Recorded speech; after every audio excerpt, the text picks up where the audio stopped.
Knock, knock. Who's there? It's me, Giles Bryant. Welcome to my show.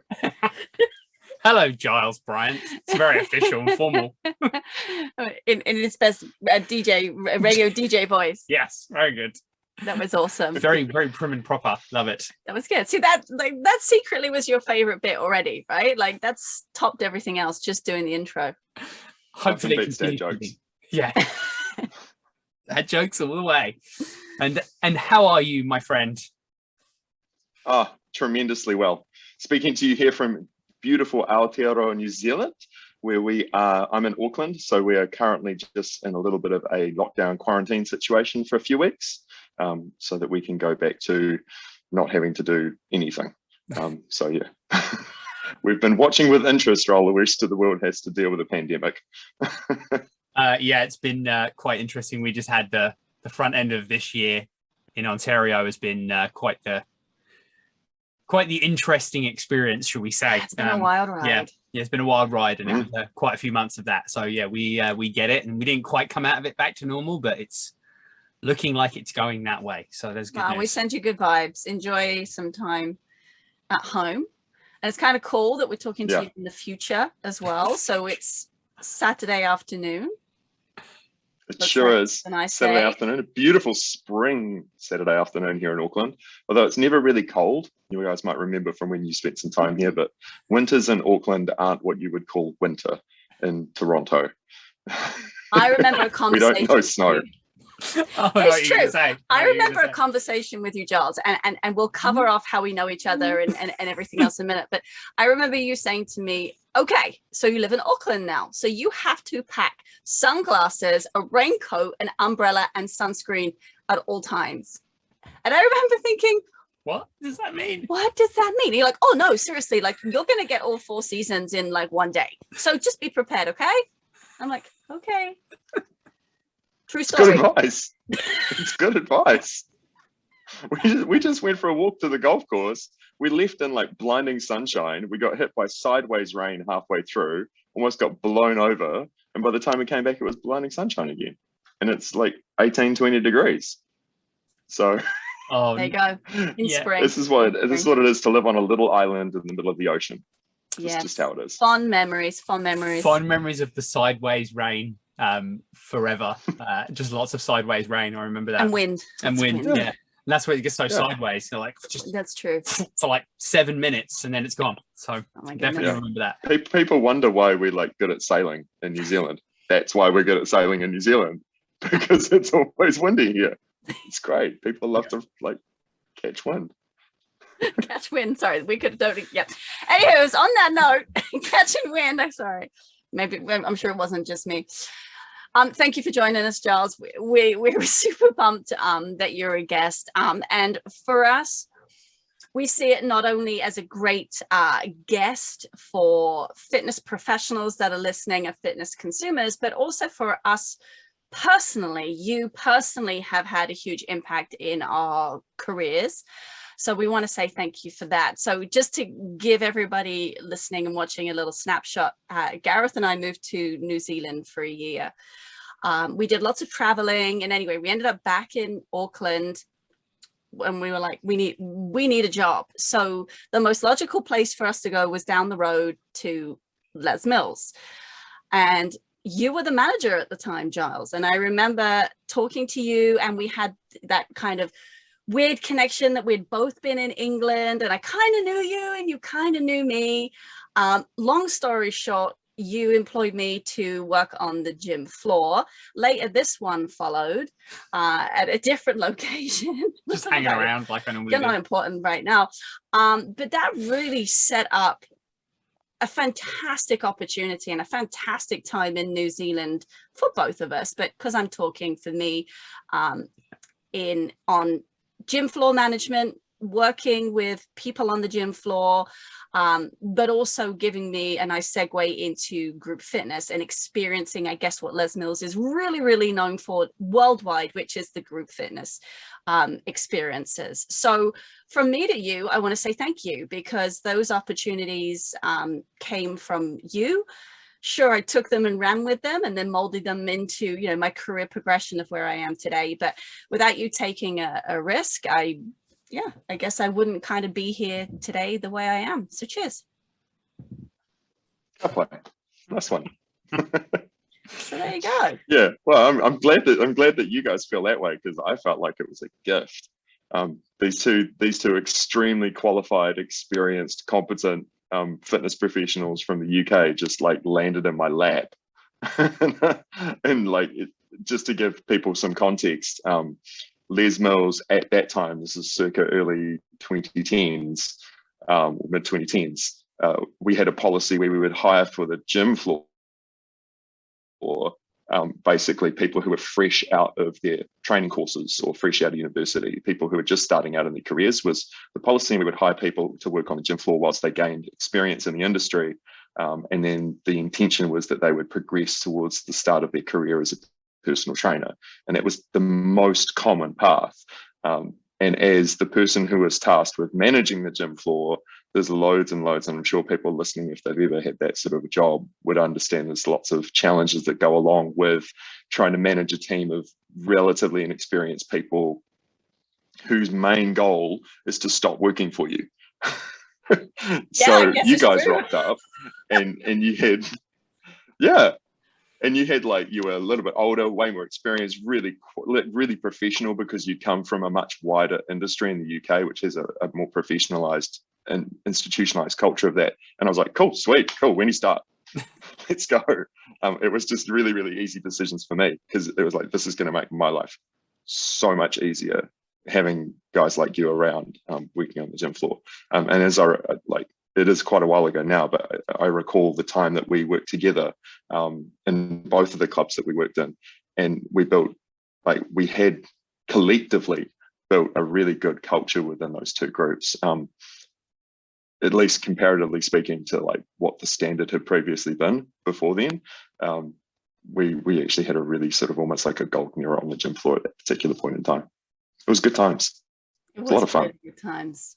Yeah. I recall doing lots of stupid things. Lots of stupid things, lots of dress up, lots of themes. Dress ups, exactly. Dress up days. I've never dressed up so much in my entire life that year. I was like, we're dressing up for this, we're dressing up for that, we're dressing up, we're gonna go stand on the stage in front of us, dress up. I'm like, all right, let's do it. Yeah. Well, because previously to that, the gym floor had been really regimented. It had come from very much an old school gym floor mentality, like a very hardcore, serious training gym floor mentality. And, you know, we're here to be serious, and you guys are going to be professional personal trainers, and you'll lift weights and this and that and the other thing. And the year that you guys kind of arrived, they'd done a complete rethink of what that was supposed to be. And they're like, what makes Les Mills really successful? Group fit. What is it about group fit that makes it really successful? Community and connection and having fun. And we're like, maybe we should take a bit of that magic and try to apply it to the rest of the club. And I mean, it didn't work out crash hot in the long term, because people like, you guys are just too weird for us. It's a little bit too much on the gym floor. But it was the most fun I've had working, because they gave me carte blanche to just like, they were like, do what you do in the group fitness classes. I'm like, done. Let's go. Let's go. It's theme week. Let's go. I remember, was it like, I gave you guys free rein. I think, Gareth, I think you were doing like workouts of the week, like little challenges and things like that, and doing whiteboard challenges and all kinds of stuff. And I'm like, this is the most fun I've had on the gym floor in the whole time I worked there. I just spent the whole day just basically annoying people to join in with the ridiculousness, which is really quite fun when that's your job. So yeah, it was a lot.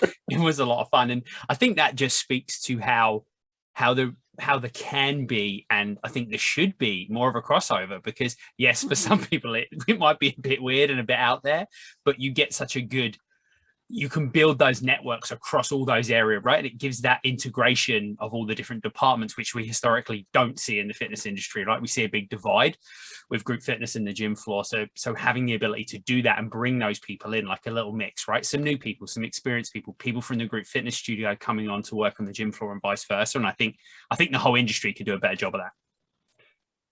Absolutely. Yeah. I suppose it is a horses for courses sort of situation. So if you think about the context that we were in, probably one of the reasons why it ultimately wasn't as successful is because of the nature of the Les Mills clubs being large, fitness oriented clubs, and what was their unique selling point, and subsequently they've decided to go down the avenue of focusing on being a fitness brand. And so they're a little bit more serious about it. That's a little bit less like, hey, let's have fun, a little bit more serious training focused, but they've become more consistent across the whole business. This is Les Mills New Zealand, the gyms, not the Les Mills International. A little bit more focused in that space. But if you think about it by contrast, any club, any organization, if they think about what is it that makes us special and unique, and let's make that across the whole organization, rather than, like, as you say, like the gym floor does it like this, and then the group fit does it like that, and then the marketing sales people do it like this. And if everybody's doing it differently, there's no coherent organizational culture. I think smaller clubs are probably more nimble and more able to create that, like, we are all one thing. I recently went out to a small gym out in one of the towns out in New Zealand, and that was what I saw, was like they had this really strong culture, and it was just across the whole business. And so we are all this one thing. There's no this department, that department, that department. And it was really clear to see that was how they were making their business super successful in their community. Yeah, no, that's great to see. And I think sometimes having those separate chunks, those separate, freestanding silos is a challenge for a fitness professional to then make career progressions and career choices. So knowing that you have had experience in both gym floor management and group fitness management, how did you, manage to make the transition from one to the other? Was it well received?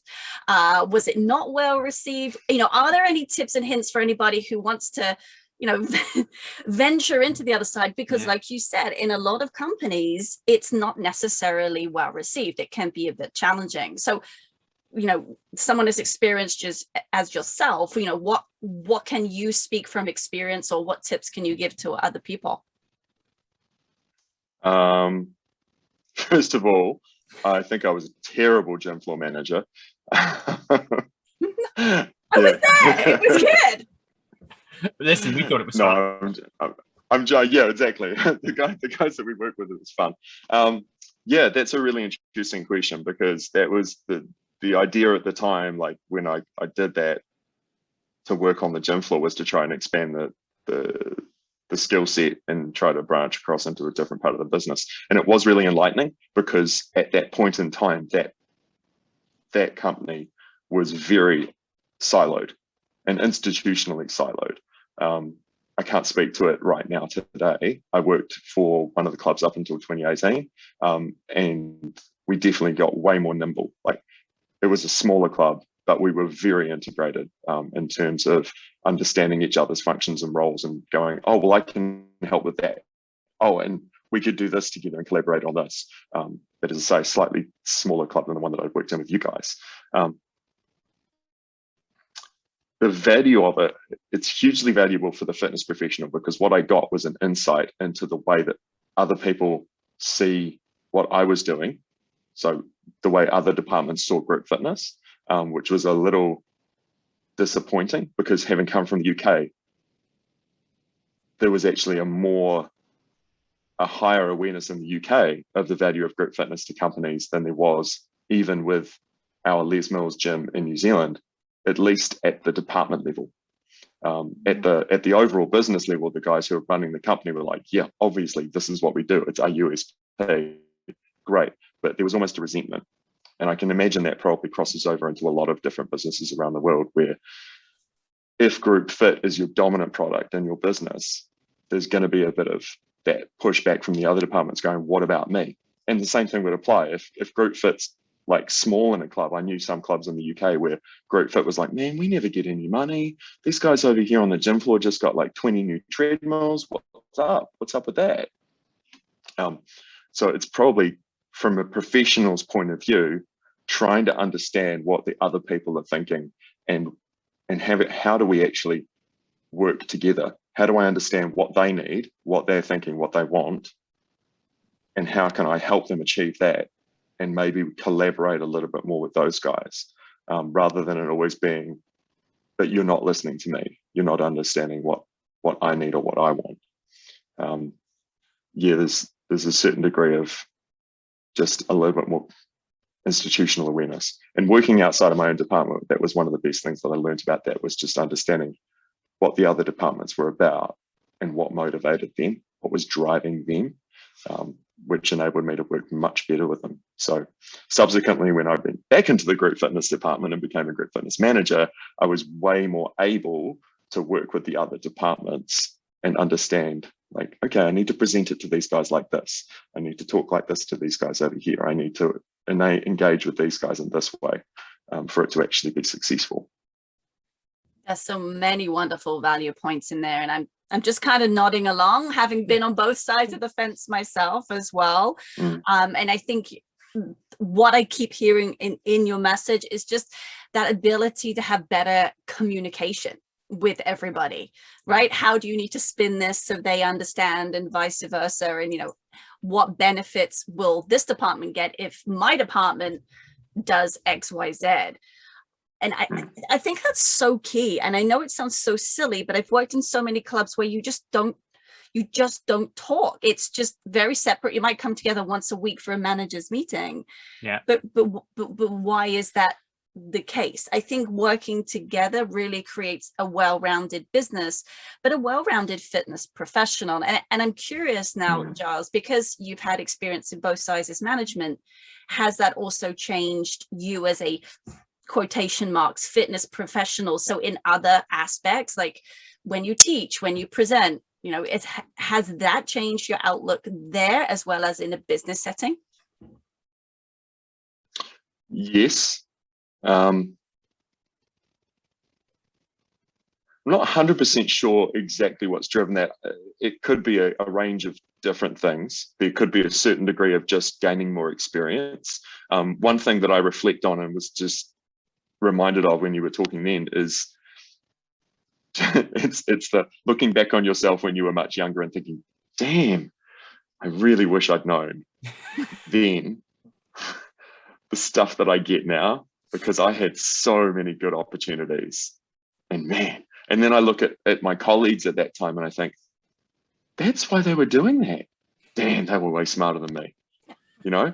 Every day. And that's the thing. Like I see guys from when I was sort of in my early 20s presenting and having lots of opportunities to engage with people at really senior levels in the industry in the UK. And these other guys are all engaged in these side conversations and setting up side hustles. And I'm like, dude, you're not understanding the mission here. The mission is to present amazing Les Mills classes, and we're just trying to deliver the best masterclass possible. Stop mucking around. And like now I'm like, man, that person was smarter than me, because they were building relationships that were going to pay dividends 10 years down the track when they're no longer the person standing in the middle of the stage going, I'm amazing, look at me.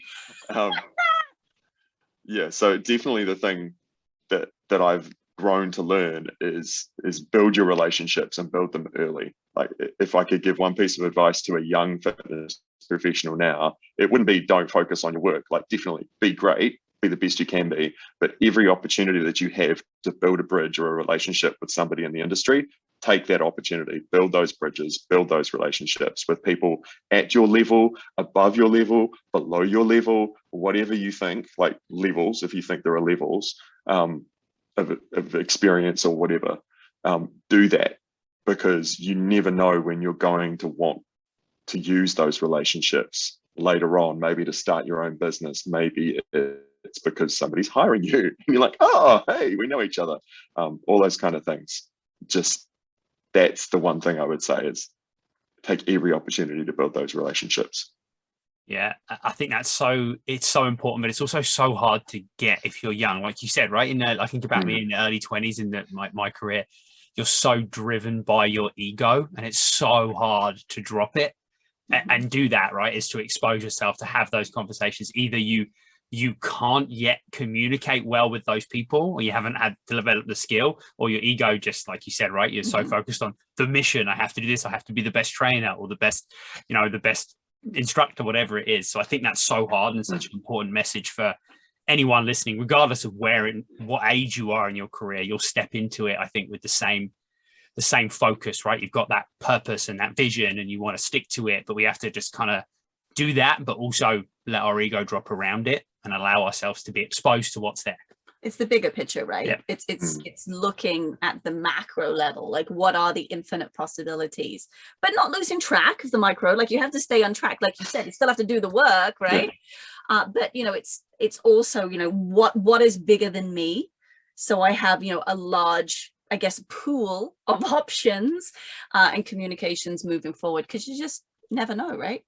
Yeah, and I think it also loops back around that when we drop that ego and we build our communication skills, it circles back to what we said a few minutes ago, which is we need to communicate better across all of the different areas of the industry. And for me, that what I speak to a lot when I'm educating other professionals is that we need to seek to understand. So if I'm a trainer and I'm looking in the group fitness studio, if I have no interest in understanding that, I can't build those, you know, open those communications with other people. And the same the other way. If I'm in the group fitness studio and I have no interest in understanding the gym floor, and understanding a trainer, or understanding the sales team, it's not going to happen, right? So if we're all trying to understand, and I see that all the time, right? No one will be surprised to hear of, you know, a personal trainer that doesn't like body pump, for example, because, well, you don't squat below parallel. Everyone's heard it 1,000 times. People listening to this podcast, we're all laughing about it because it's so true. But unless you try to understand why and how, and everything can complement each other, and see that as an opportunity to build the experiences in the club for the people, which is why we're all there, then we start to get, hopefully over time, start to build that cohesion across the department. And it starts with the individual. So there. That was a real rant for you all. Yeah. Yeah. Well, I mean, we've had those conversations so many times. And I remember that the most recent conversation I had with a personal trainer, and that they were like, it was in good fun. Don't get me wrong. It wasn't an aggressive argument or anything like that, but they were joking with me, tease me a little bit. And they said, "Oh, you're about to go upstairs and teach your class." And I said, "Yeah, you're body pumping." And they laughed, and they went, "You're going to go teach a whole bunch of people how to not squat." And I went, "Yeah, pretty much that's what I'm going to do." And I said, but you know why we do that, right?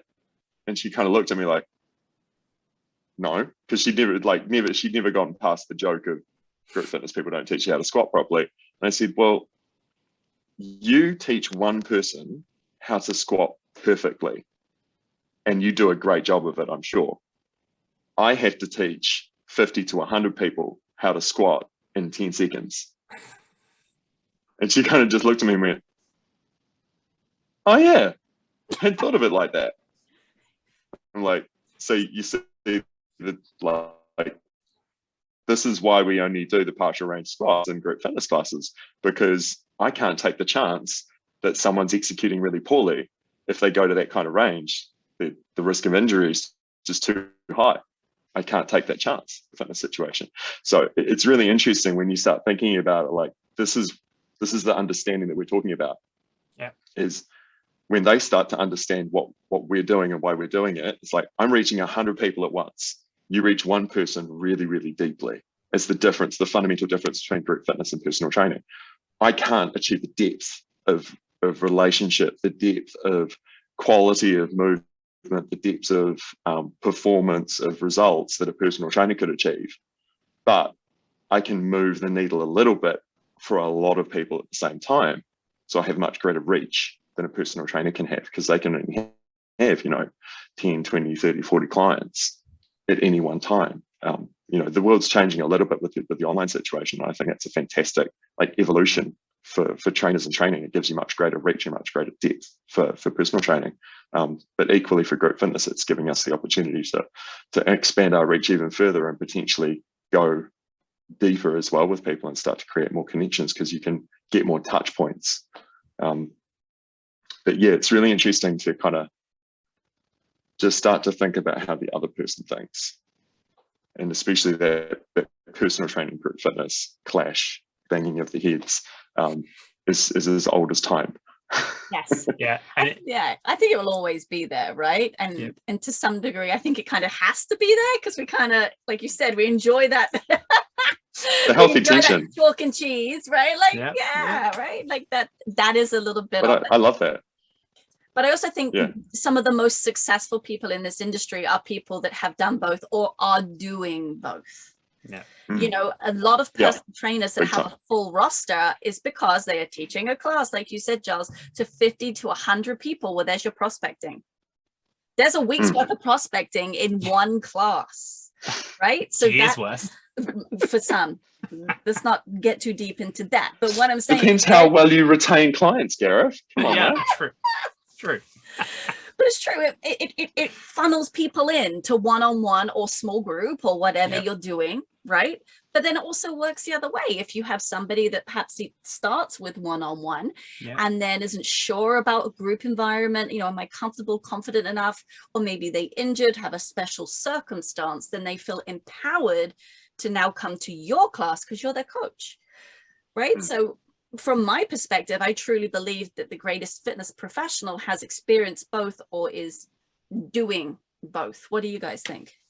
Absolutely. And the world of group fitness is so diverse now that it's a lot more doable for a lot more people, right? Like, you know, you try to do that 30 years ago, not everyone wanted to teach step touch, grapevine, and then train their clients. Whereas now you have so many options. So it definitely creates a well-rounded fitness professional. But when you're talking about opportunities, even if that isn't your path, again, seek to understand. So the message to anyone listening that is on either side of the, you know, the coin is those people just present an opportunity for you. If you're a trainer, there's an opportunity in the studio to get those people in. If you're an instructor, there's an opportunity to help those people more and send them to someone else. So you just, again, have to drop your ego and see the opportunities. So I think it's important, if you are doing it or you're not doing it, it's important to understand why it's powerful.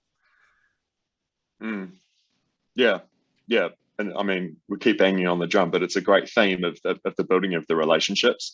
So like you say, like the opportunities are there for people like they weren't previously, that the growth of off the beat training in group fitness environments. So, you know, like you say, previously you really needed to be somebody who was either musically or very rhythm focused, someone who was able to move to music. Not necessary anymore. Our biggest class in Auckland Les Mills now is a class that's branded as ceremony, which is effectively a repainting of circuit training. Okay, don't tell the 20-year-olds, they'll freak out, but that's what it is. And all the guys teaching it, like they demonstrate the exercise and then they walk around and they coach. That's it. Yeah. And they're getting 100+ people in those workouts. Well, they were until lockdown, but they will again. And those are great opportunities. But even if you're not the person teaching it, like you're saying, Gareth, even if you aren't teaching those classes or you have no intention of teaching those classes, one of the best relationships you can build is between a personal trainer and a group fitness instructor. If you're a group fitty and you've got a personal trainer who's giving you, like, training you or giving you knowledge or having conversations that expand your understanding of exercise science, because that's an area where a lot of group fitness professionals don't focus as much of their time because they've got to spread themselves across a bunch of different things to get good at this. Versus if you're a personal trainer, if you're a personal trainer who goes to a few group fitness classes, training regimen, you build that relationship up. Like, I personally have shouted out so many personal trainers in my classes. I can't even recall the number of times that I've been like, and if anybody's looking for a trainer, go and see so-and-so. Yeah. Because I just had a great chat with that person, blah, blah, blah, blah, blah, you know? And like you say, like, how many leads are going to get off of that? Like, people come to me, still come to me, even though I've been teaching the same club for 10 years and most of them know, like, oh, do you do personal training? I'm like, no, not my bag, but I can recommend someone for you. No, but I recommend the people I know. So if I haven't got a relationship with that trainer, I'm not recommending them because I can't. Yeah. So that's another great tip. Like, if you're a personal trainer and you're looking and you're not a group fitness person, go to some group fit classes, chat to some group fitness instructors, build some relationships. You will get leads because that person will think of you when they're starting to talk about who to recommend to. Yeah. It's all about the relationship. You just never know when it's going to come back around.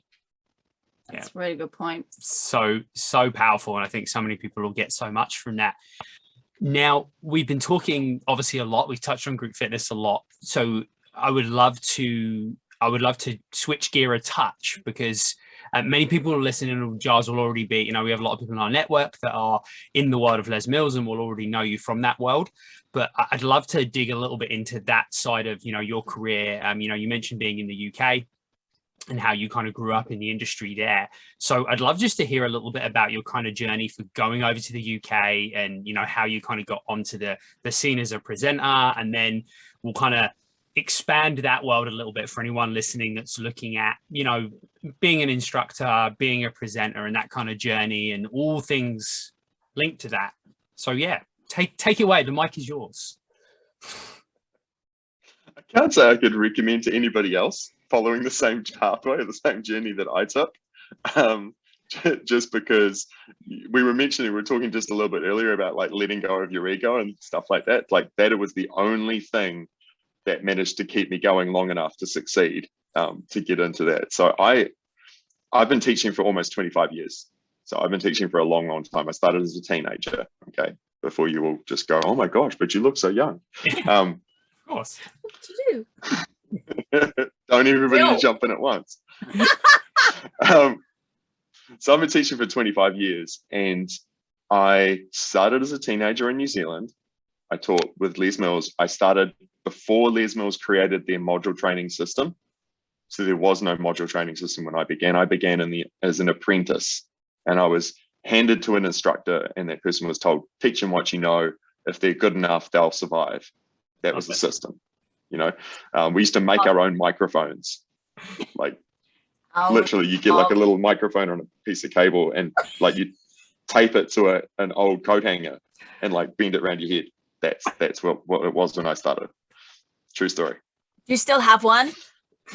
Out of curiosity, that would be so cool. Retro. It would be so cool, but they lasted about 6 weeks. They only costed $20 each, but they did not last very long. To die. So I came through that system, and I managed to survive. I managed to succeed, as I say, off the back of just sheer bloody will, determination, ignorance, and ego.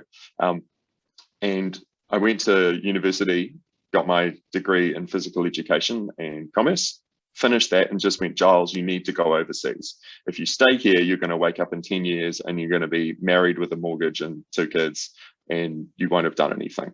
Okay, not that I have anything against like having 2 kids and having a mortgage and having a house and having a wife. That's great. Got a wife now. Awesome. But just at the age of 21, you're like, dude, you've got to go do some stuff first. So I jumped on a plane, took a contract in the Middle East, jumped on a plane, went over, worked for a gym over there, lasted 3 months before I'm like, I hate this country. I don't like it here. So with no money in my pocket, jumped on another plane and went to the UK. This is 2003. Arrived in the UK in the middle of winter in 2003, with no money, nowhere to live, no job, no contacts. I had a cousin who let me sleep on his floor for the first 2 months that I was in the UK.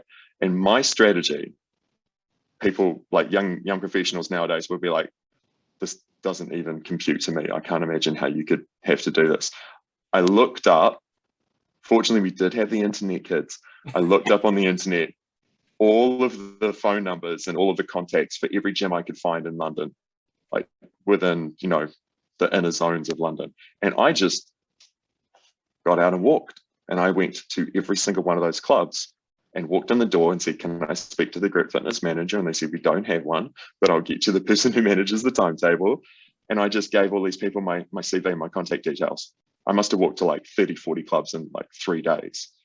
And off of the back of that, I met one person who went, oh, you taught for Les Mills in New Zealand. Oh, I'll give you an audition. Went back, did an audition. They went, cool, you're pretty competent. You're pretty capable. I know some people. I'll give them your phone number.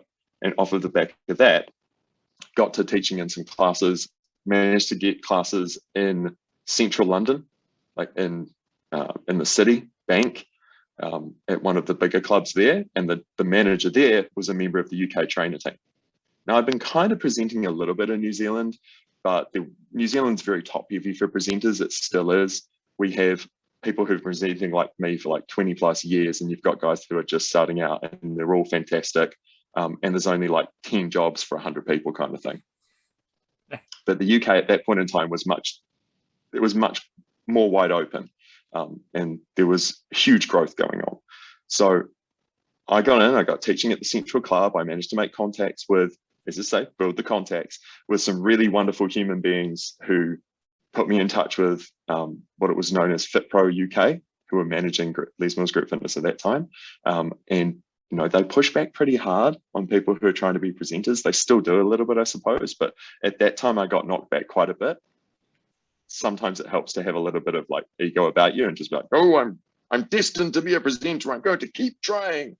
And so I kept on badgering them and badgering them and badgering them for that whole year.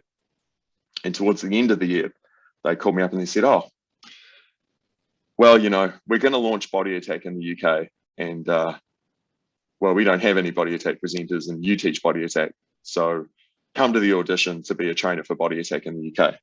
So I did that and I failed again, didn't get chosen. But then a few weeks after that, one of the guys that had gotten in, who was an experienced trainer who happens to be pretty good at body combat, his name's Dan Cohen. That dude, yeah. I remember him. Yeah.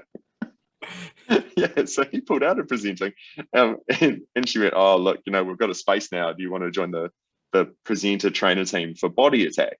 And that was how I got in, 2003. That whole year, just spent the whole year just being really persistent, being a complete muppet, trying really hard, spending my whole time eating baked beans on toast because I had no money, feeling super homesick. But 12 months later, I managed to just wedge the door open just slightly, just a crack, and that was all I needed. I just needed that opportunity. I thought, if they can just see me present, I'll crush it, I'll smash it. And I don't think I did smash it, but they were nice enough to let me keep trying. Are you being humble? You'd have to ask them.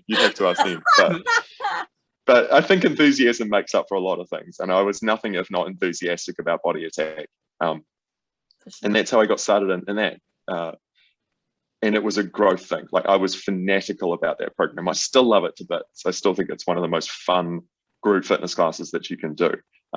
And my philosophy in group fitness is that the best workout that you can do is the one that you want to keep doing over and over and over again.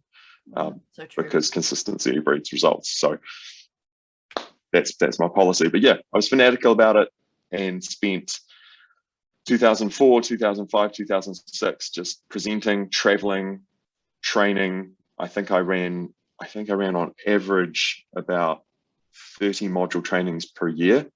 Wowee! So a lot. Most weekends, more weekends than not, I was away from my home, and that was also when we would do muster classes and go to different venues and clubs and run like a launch class for that club, and then quarterly workshops, which in the UK used to be like 4 weeks of quarterly workshops every weekend kind of thing. So yeah, it was a lot of traveling, but for somebody who's 23, 24, 25, it was just the most exciting thing you could possibly imagine doing. It was huge fun. Yeah. And then continue to work for the UK training team through to 2010, when my wife and I decided to move to New Zealand, which is where I was born and raised. But yeah, so she's from South Africa. But you met her in England. And we decided to come back in. Oh, cool. We did. We met in what is now Nuffield Health, Cannons at the time, where she was working as an assistant manager. We didn't start going out at that point in time. She quit and stopped working there, and we ran into each other at a party long after we'd both stopped working at the club. And we're like, oh, I remember you. And that sparked up a love of a lifetime. I know, the fitness industry is responsible for quite a few. Oh my goodness. No, do you know what? Thank you for sharing that, Giles. I don't think I knew like the full story. I obviously knew bits and pieces with working with you for a year and picking up things along the way. But I love that persistency. And I think you're right. Like, it takes a certain person to be relentless like that. And certainly from a perspective of, if I was looking to hire somebody, it's somebody with that guts, that passion, determination, right? That I want on my team. Yes, the credentials are great, but what can you bring? What is that X factor? And they obviously saw something in you, because they kept giving you opportunities. Like, sometimes you were wow, too bad, so sad. But you came back, right? So I think there was always something there that they saw, and that's why I said, were you being humble, right? And then obviously willingness to keep trying to get better. Well, that's it, right? The willingness to keep trying to get better, to take on board feedback, learn and evolve, I think is key in this industry, and an area which lets some people down. Yeah, so true. Well, when I say be persistent, don't be persistent to the point where they hate your face and they never want to see you again.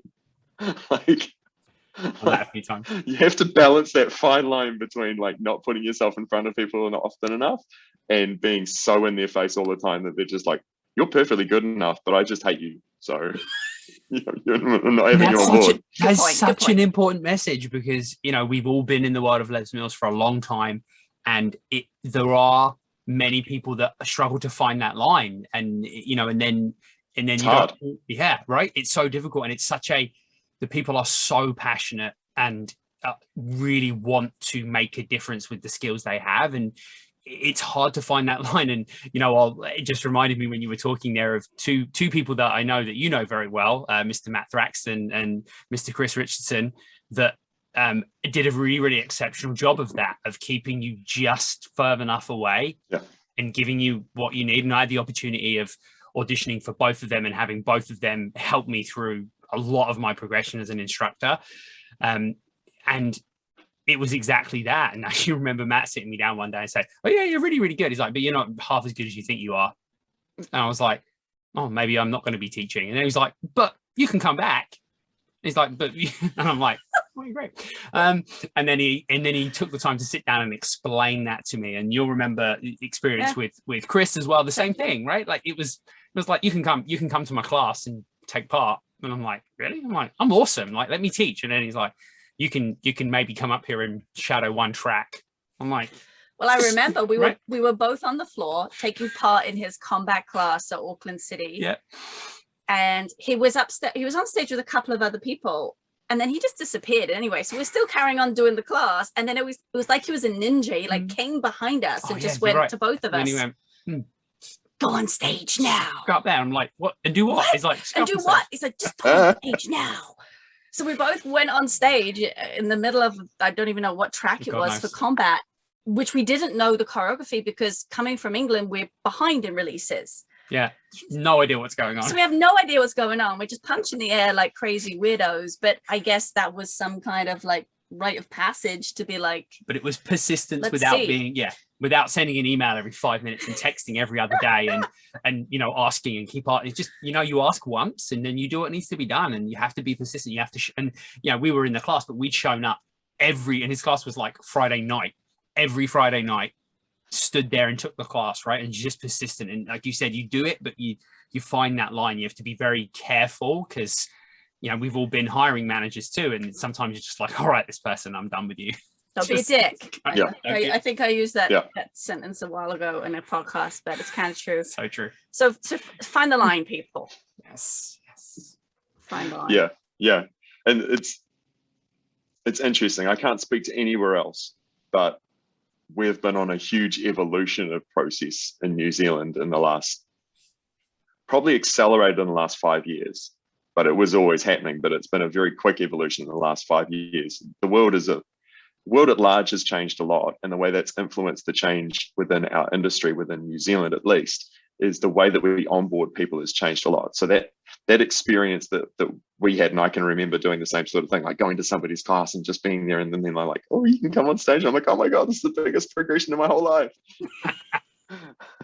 You know, and that was the way you would do things. And if we tried to like create a system like that now, and you said, oh, well, you've just got to keep coming to classes and I might get you on stage at some point, like people would be like adding you all over the shop, going, you're a horrible monster, like why are you emotionally tormenting these poor trainee instructors?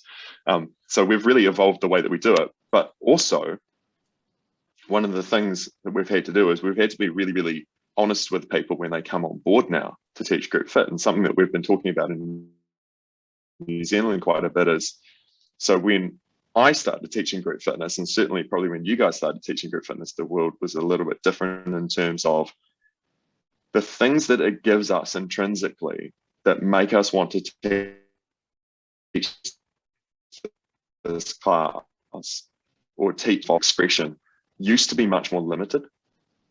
So for me, when I first started teaching, it was because I saw somebody on stage and I thought, that looks like the coolest thing in the whole wide world. I want to be that person. That's changed totally since then, but that was the initial driver. Nowadays, if you want to be held up in front of others and be celebrated, there are so many different ways that you can receive that in the world. You don't need to find something like group fitness or something like being a sports star or a singer or an actor. You could just be on social media and create your own little community, and people will be like, you're amazing, yay, and you get all that kind of adulation that you want. So when we onboard people now, we're much more open and upfront about it. Like, this is going to be hard work. You're going to need to do a whole bunch of stuff to get to where you want to go if you want to get there. But this is what you're going to get. And we focus on the skills that it'll build for somebody in their life. It's like, people are terrified of public speaking, and yet for some reason okay with doing it as a group fitness experience. And it's like, if you've been teaching group fitness for a year, you're a great public speaker. Yeah. Like, you can work a crowd. You can stand in front of 50 people or 100 people or however many people it is and talk for an hour. You don't know you can do it, but you can. And these are the things that we really try to talk to people about at the outset. Is like, you're going to do it because you enjoy it. You're going to do it because it gives you some sense of like benefit that is unique to what you want. We can give you all of these skills. We can give you all of these things. Probably not going to make very much money out of it. So don't bother doing it if that's the goal. If you're trying to like save for college, it's probably not the best plan. But these are the things that you will get from it. And that's really changed. And like, when you're in that situation of wanting to progress forward, it's no longer like, come to my class and maybe you'll get here. It's like, let's sit down and talk about what your goals are. Cool. So realistically, what you're going to need to do is X, Y, Z. Let's have another chat in 3 months' time, or send me a video, or go and talk to this person, or do that, rather than maybe if I smile at them the right way and they think I'm good on stage and they like me, like on the third moon of the sixth, whatever, that I'll be able to, if I bring them the head of a wolf, I'll be able to get what I want, It's so true. We're much more upfront about it. Yeah, at least in New Zealand, we are. That's cool. Yeah. That's cool. That's a great. I love that you're doing that with, when onboarding and bring people on, and that's something that's happening as an evolution. It's so good to hear, because, we were all a bit lost at that early stages. And I think something that you said that really resonated with me was that, that want to be up there and be on stage and, make an impact, whatever that, even if it was it was very egotistical impact, it was still wanting to do that and be that person. And that was a lot of my journey through early years of teaching. And like yourself, was very young. I started teaching at 20. And what I think I realized in my journey is I got to this point where I did something that I dreamt of doing and presenting, and then I was like, that was awesome. And every time I've presented since, and before that, for Les Mills and for other companies, I'm like, it was great and I really enjoyed it and I want to do it again, but I'm still not fulfilled because I was going after the wrong thing. But no one ever spoke to me about that, honestly, right? And I was like, I did it, and I'm like, it was awesome. Now what's next?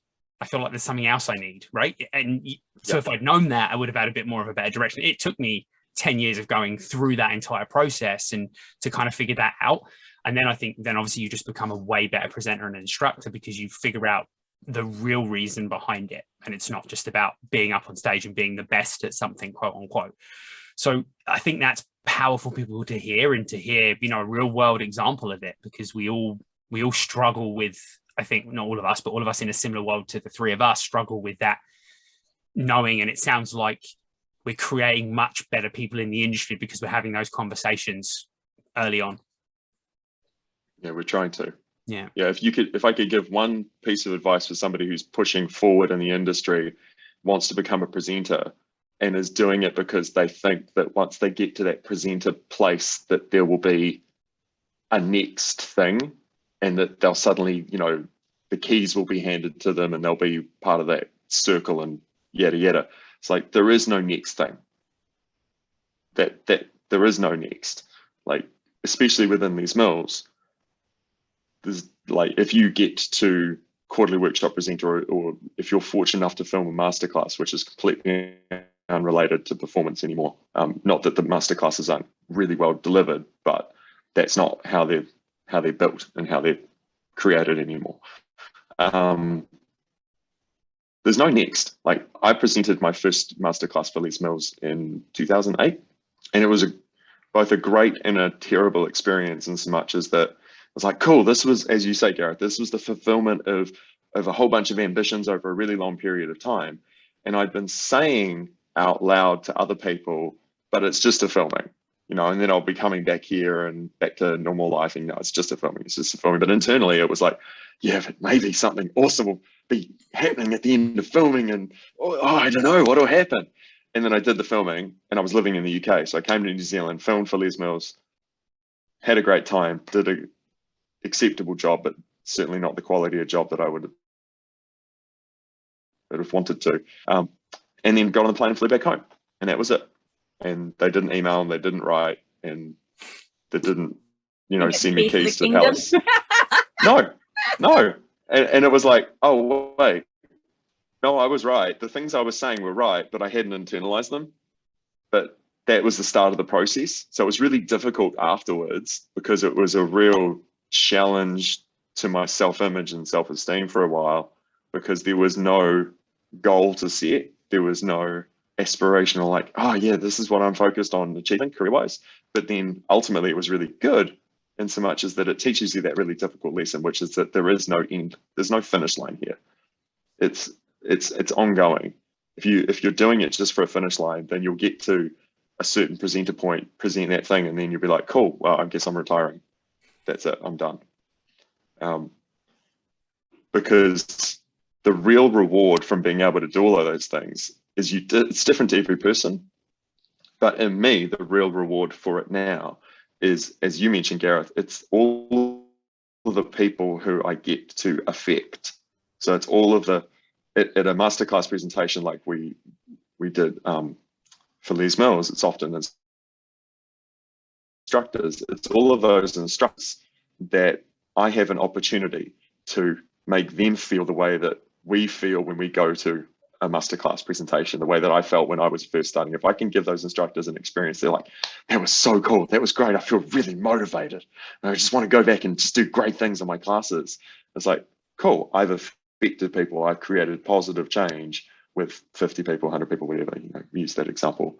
But then they go and they affect 50 and 100 people, and it trickles down, and you create the great line that Dave Cole uses, the ripples. It ripples out from what you do. And so that's where I've gotten to subsequent to that first experience of like, there is no finish line. It's like, well, there's no finish line, but what do you want to achieve? And then you reflect on it, and that's how you shift from that internal perspective, certainly that I had as a young adult. It was very much about me and what I wanted to achieve and what I was going to get from teaching group fitness, to an external perspective of how can I affect the world around me in big ways and small, and create something positive that I can reflect upon later and think, I did a good thing. I feel like that was worth doing. Because at least for me, that's my driver. And everybody's driven by different things. Like, you know, for me, it was having some form of positive impact on the experiences of others. And as you mentioned, guys, that those instructors having a better journey into group fitness and a better journey through their group fitness careers is really important to me, because although I laugh about it now, some of the experiences that I had as a young adult coming through were not positive. They were not good. People were not always good to me. And the system was not always set up to be conducive, to be healthy for any of us. I'm not blaming any one person. It's just the way things had been set up and the way things were created. And if we can change that going forward to make it better for anyone who comes and chooses to join us in this industry, that's a huge win for me. And this part of my career, that's the outcome that I'm trying to achieve. Yeah, I love that. And just thank you for making an impact on the industry like that. You know, we're so fortunate to speak to so many amazing people that are doing those types of things and making that, making the industry a better place for the next generation of fitness professionals, it actually gave me to think of something else that I'd love to kind of hear your thoughts on, because much like myself, we started in our early 20s as guys teaching group fitness. You know, I was involved in the industry across many different things, but stepping into that world at 20 years old, regardless of, you know, male, female, or whatever you identify as, did you find there was a big stigma, either positive or negative, around men teaching group fitness? Because back then we were probably 5% maybe of the instructors teaching group fitness, and it's probably only 10 or 15% now. What was that experience like for you as a 20-something guy? It comes back to that like stubbornness and pig-headedness. like it does help in certain regards as a young adult. I just wish I'd had the wisdom to go along with it at that point in time, to be like, yeah, I'm going to be stubborn and determined, but I'm also going to listen when it's relevant. So I started participating in group fitness as a student when I was still at school. I was 14 going on 15 years old. I'd broken my leg. This is when people looked at paper magazines, kids. Paper magazines were a thing. And I saw this magazine, it was a fitness magazine, and it had a young woman called Erica Shoulders in it. And she had just won the New Zealand Sports Aerobics Championship. And she was going to the World Championships. And ironically enough, she was in a pair, and the person who was her coach and who was in the pair with her is called Rob Bone, and a fantastic fitness professional who was a mentor to me when I was in the UK. But I didn't know him at the time. And I saw these two in this magazine, and she was the same age as me. She'd won the national championship at 15. I saw this magazine. She looks really happy. She's the same age as me. They look like they're having a great time. School sucks. Broken my damn leg. Nobody likes me. I'm going to go do that. So I like harassed my mother into letting me join a gym, because she had to sign off because I was 15. Harassed her into letting me to join Lee's Mills gym. Went to the classes, saw the group fitness class, went, oh my God, I want to be part of that class. Went to a class. The first class I went to was with this guy who was a total dick, so I won't name him. But he used to strut up and down on stage. So it was a guy, but he was like one of the few guys in the club who taught group fit. Strutted up and down on stage, like, like this. And he would like talk to people and stuff. And I'm down the back row, I'm going the wrong way, doing everything wrong, points at me and goes, "You!" And I'm like 30 meters away. And there's 200 people in the room. It was massive. Group fitness in New Zealand in the 90s was massive. Points at me and goes, "You." And I go, "Me?" And he goes, "Yeah, you." And I go, "What?" And he goes, I'm not going to swear, but the word started with F and ended with off. F off. I'm like, huh? So he just removed me from the room. But, you know, pig-headed little kid was like, don't like that guy anymore. I'm going to replace that guy. Bravo. Yeah. Yeah. And just like, I never went back to his class for like a year, but I went to another class with a wonderful human being who, she was very kind to me. She let me go the wrong way for like a full 3 months, like without picking on me. She was always encouraging. She's a wonderful instructor. Anthea, her name was, and got me into group fit, got me into like wanting to be part of it.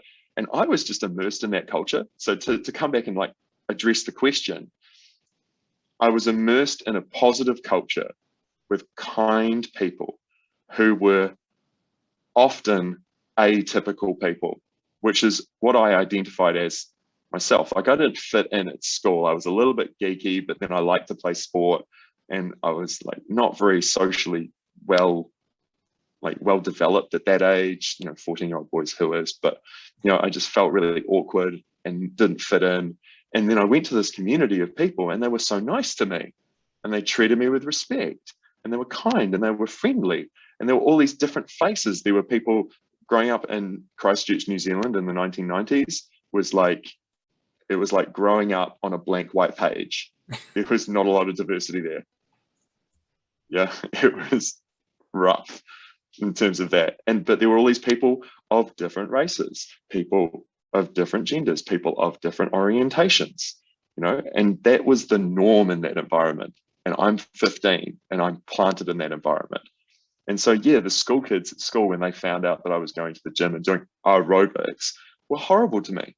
They were mean, but their opinions no longer mattered, because the community that I had joined and identified with was so much more welcoming and made my life so much better by being a part of it. You know, and so that's how I got into it. So then whenever anybody I would encounter as I went, you know, traveling to Dunedin, which was even more diverse, where I was the only white face in the staff room for quite a period of time. And it was awesome because, you know, just flipping that on its head and going from being a majority to being a minority in an environment, and it just being normalized and it not being an issue. And it just like, it messes with your attitude towards all of those issues in a positive way, because it just gives you that, well, this isn't a big deal. Why do people make a big deal out of this stuff? It's just normal. Get over it. And so it just gave me a different way of looking at things. So when someone would come up to me and go, "Oh, you do that aerobics. Oh, I thought it was only for gay people and women." I'm like, "Well, you're gonna be disappointed here, mate." You know, and you just deal with it, because you're like, I don't care what your opinion is. It doesn't matter to me, because you're not part of the community that matters to me. So all that stuff just goes water off a duck's back. When you've been in an environment like I was and grew up through it the way that I grew up through it, it just never bothered me. I know it bothers a lot of people, and did, although the last 5 to 10 years, it's just completely become a non-thing. But yeah, just never really bugged me at all. I love I love your approach to it, and B, it just shows that regardless of how you feel about yourself or any environment you're in, there's somewhere you belong, and you just have to find it, right? Whatever that looks like for you. And I didn't have that experience. However, it was still mainly positive out of the first few years of it. And again, I think I was in a world where there wasn't really a lot of group fitness. Like I wasn't, you know, like you said, right, that, you know, group fitness in New Zealand at that time was huge. In England, it was normally like, you know, someone in leggings and what they called leg warmers in like the squash court of a health club somewhere. So it wasn't really, we didn't have the exposure to those things. So I kind of came in and it was right at the very kind of infancy of it. Mm-hmm. So it could be a bit strange, but it still happens, and it's kind of it's taken as a positive, and then but also with an underlying negative. Like I trained to be a Pilates instructor in the 90s, and people are like, "What's this guy doing here?" You what? Yeah, they're like, "Who are you?" And I was obviously a young personal trainer at the time, so it was a very strange environment to go in. But it's funny how, like you said, it definitely flips an environment. I worked at a health club where I started working there as a fitness manager, and I just started going to classes, and you can see everyone like sniggering, like, "Oh, who's the young guy in there?" And then you start, and they're like, oh, you can actually do it. Oh, I see. And I'd obviously been doing those sorts of things and had a bit of rhythm, and so it was a very, like you said, eventually sometimes it takes that. Like I had a little bit of a negative initial exposure, but then it flipped like in an instant, and suddenly like, oh, all right, you belong here, you can go stand at the front, you can be right, and then suddenly everybody loves you because it's a little bit different. So that was kind of my experience, but it's interesting how it all kind of somehow you find the belonging in those environments, and you just suddenly you fit in instantly. So it's really powerful for people to hear, regardless of what your background is and what your exposure is. Yeah, we do the things we're positively reinforced to do. Like that's sort of like baseline psychology. If you flip it around and think about it the other way, for all the professionals in the industry now, just think about everybody who comes to your class, and like, can you give them that? Can you give them that moment of like, I feel like I'm welcome as part of this community? Wow, maybe they haven't felt that. anywhere else for a long period of time. And you have the opportunity, maybe they have, you don't know, new people to class. But if you do reach somebody that way, and that's when we get that great feedback. The feedback that means the most to me is when someone comes up and is like, I feel so good in this room. I feel really welcome. You've really motivated me to want to keep coming to group fitness classes. I'm like, that's the reason. Like, that's super powerful. You know, and for every one person that tells you, there's going to be some people who won't tell you. But that's everything. You know, when you start thinking back and you stop thinking so much internally, you start thinking externally about, well, what did I actually achieve here? You know, there are people, and I'm sure you guys have that exact same experience. There are people in the fitness industry now who have done great things and are successful, who came up to me and have said, you delivered my initial training, or you were a role model to me, you mentored me, you gave me a pat on the back one day, and that meant everything to me. And that was the reason why I pushed on and kept going. And look, I got here. And it's awesome. Like, one of my mentors when I was 16 years old was Glenn Ostergaard. He was not the dickhead, nasty instructor. He was like the next male instructor in that club that I started in, who was really popular. And I was like, oh, great, awesome. I'm going to his classes. He was nice to me. He had time for me. He would talk to me. He gave me encouragement. He let me practice with him when he was doing his drills for good technique. You know, 16-year-old kid. Meant a huge amount to the, like, why I kept going and was able to keep going. You know, and so I had the opportunity to full circle and go back and go, hey, thanks, bro. Yeah. You know, when I get to be a presenter, get to teach on stage with them. You know, there's loads of people like that in all of our careers. 100%. And I think you reach a place in your career, like you said, where you now want to pay it forward. You feel ready, right? Whatever that looks like, it's now your time to do that. And I think that's it's super important to pay that forward, because for everybody that didn't give you an opportunity, there is somebody who did. And I'm sure if you went back to Glenn, that would be all that he would want from it, was just pay it forward, right? I don't want anything back from you. Just pay that shit forward. Just do a good deed.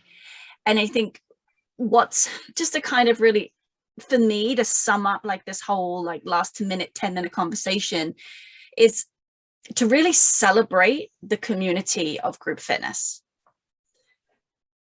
Sure, it's a great workout, but is that really what you come for?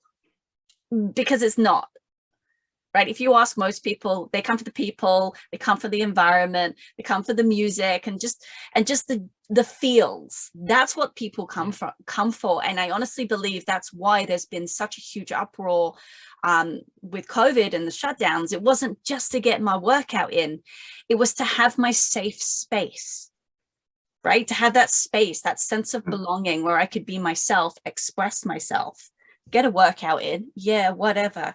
But all that other stuff was so important. So I just can't wait to really reinvigorate the world of group fitness and get it back to kind of where it was, so people have that safe space so they can encourage others and then pay it forward, right? Coming back to that ripple effect. But we'll get there. Yeah. Stay positive, everybody. I mean, that's the inspiring thing that I've seen over lockdowns. I don't know what your social media feed looks like. I kind of curate my feed towards positivity and things that make me feel like the world is worth being part of. But one thing that I've really seen in this latest lockdown in New Zealand is exactly what you say. So people who are picking up that baton and going, right, so we still want to be exercising, but the most important thing is that I can make people feel good and safe in these spaces. So I've seen all these workouts being led by people, and they're celebrating the participation of the people coming to the class, the people signing in, and it's all over their social media feeds. Like afterwards, they're shouting out people saying, oh, you know, so-and-so at so-and-so, thanks for coming to this workout. Thanks for doing this. Thanks for sending me this video of you coming and participating. I mean, there's so many funny videos of people working out in their living room, and, you know, their dog comes and tries to maul them or whatever. Yeah, we see it pretty much every day. But, you know, and that's exactly what you say, Nikki. That's exactly what you say. Like, it's the thing that people are feeling the best about is that they're able to still find their safe space and still able to engage with their community. And that's what they want. Like, people start coming to group fitness for the results. They keep coming to group fitness for how it makes them feel about themselves and their lives. You know, it makes them feel good. It makes them feel part of a community.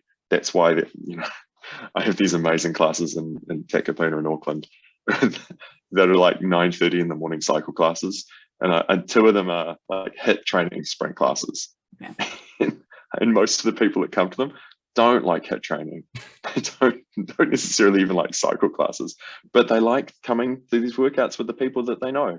3 times a week, they're in there and they do the HIIT and they suffer through the HIIT, and then they go, right, now let's go get coffee.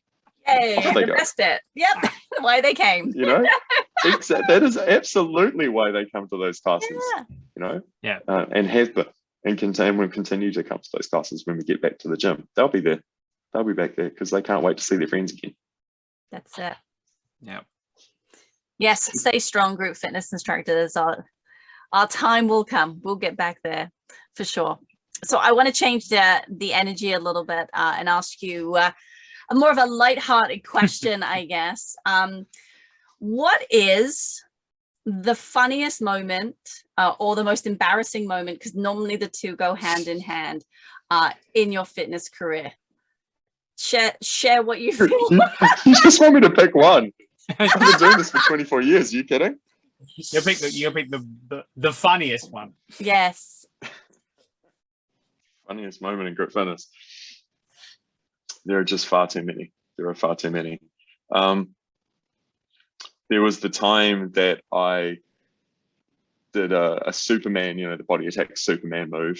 There was the time that I did a Superman. Yep. Moving sideways. Time I went clean off the side of the stage doing that. I was just too excited. Straight off the side of the stage, which everybody thought was hilarious. At Auckland City, which was like when we were there, like 15. No, that would have broken my hip. No, it was like, exactly. It was like little That's stage. why I was like, what? There was a time that we did a module training in Scotland. This is one of my favorite memories ever from module trainings anywhere. The time we did the module training in Scotland, and we're doing the workout, we're doing body attack, and you know, it's 15 minutes into class and it's starting to get a bit hot. It's not a very big studio, it fits like 10 people. And you know, I'm like, oh, it's getting a bit warm in here, guys. Can we flick on, do we have any fans? We're gonna flick on the aircon. They go, I know what is. And they go and they just open the back door. But what we hadn't noticed is that since the class started, it had started snowing outside. And so they open the door and prop it open. And I'm doing this body attack class and the snow hitting me as I'm doing like... Sounds Canadian. Air conditioning in Scotland, eh? All right. That's cool. I can handle that. It cooled you down, didn't it? It did, didn't it? Like and then the other one I'll talk about, the one other one that I talk about, which is one of my favorite memories from of all time, was team teaching with one of my best friends ever in group fitness, Mr. Carl McCartney, and we were teaching an RPM class, and we finished the whole class. And Carl, one thing that anybody who knows Carl will know that he's a very good singer, and very lyrical. And we finished the whole class, and we were cooling down, to a song by a band called Atomic Kitten, which were very big back in the early 2000s. And they'd done a cover of a song called You're the One. And he'd learnt the lyrics to this whole song. And halfway through this cool down track, he just stops teaching and he just turns to me and he just starts, you know, baby, you're the one. You still make me whole again. And just the whole room was just in hysterics. And I had nothing. I had absolutely nothing as a presenter in that moment. I couldn't talk. I just lost it. That was what he was trying to do. He was like, I'm going to do something so ridiculously funny that Giles can't come back at me. And I just lost it. I had to get off the bike and leave. It was just like, victory. I have won the RPM masterclass. Yeah. I still probably have people who would remember that class, who were there in the room on that day. They thought it was hysterically funny. That's awesome. I like that. Yeah. I like that's one of the most amazing moments when you're team teaching with somebody. It's being in sync, but it's being in sync so much that you can just vibe off each other and do stuff like that.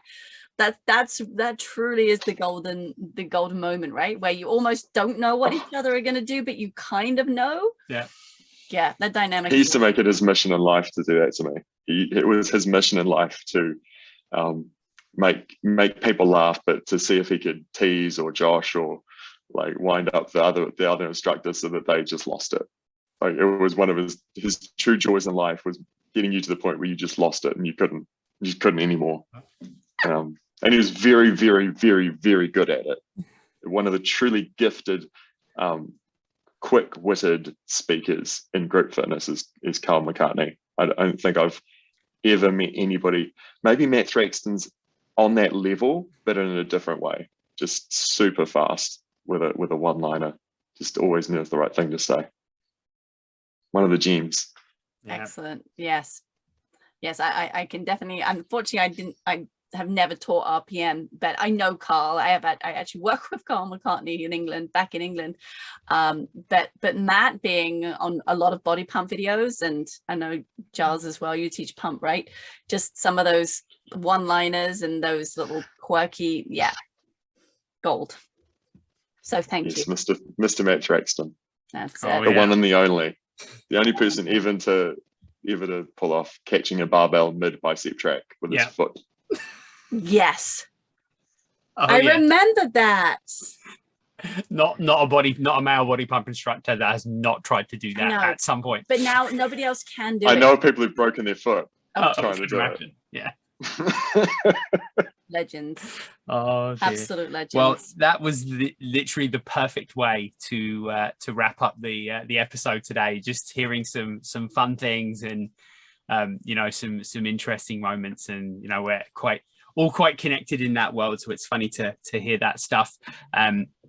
Giles, I just want to thank you for coming on, giving us your time. As you joked, you're not doing anything else, so we probably got top of the bill for that reason. But it's highlight of my Saturday, guys. Yeah, there you go. Thank you. And we just really appreciate it. It's so nice to connect and hear those stories. And I know that so many people listening get so much from this episode. So really, really appreciate it.